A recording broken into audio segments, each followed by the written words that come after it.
मेरे घर से निकल जाओ। तुम्हारी हिम्मत कैसे हुई यहाँ आने की? चली जाओ। मेरी बात सुनो जहरा, तुम्हें क्या लगा था कि तुम ऐसे ही हमारी जिंदगी में आके सब कुछ बर्बाद कर दोगी? और तुम्हारा दिमाग खराब है, तुम कुछ भी कर सकती हो क्या वाकई में? तुम्हें क्या लगता है कि तुम अपनी इन हरकतों की वजह से हमें डरा दोगी? अगर तुमने वो किया जो तुमने सादिया को कहा है, तो मैं जो तुम्हारे साथ करूंगी वो देखकर अंदाजा हो जाएगा कि असल पागल कौन है। जो होना है होकर रहेगा। अगर हिम्मत है तो मुझे रोक कर दिखाओ। मैं अपनी बहन की खुशी की खातिर किस हद तक जा सकती हूँ अभी तुम नहीं जानती।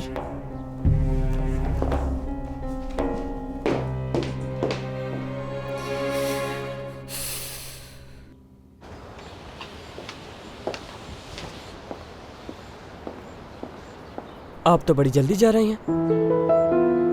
हाँ, मुझे अर्जेंट कहीं पहुंचना है अभी। हाँ, कभी कहीं साथ में कॉफी पिए?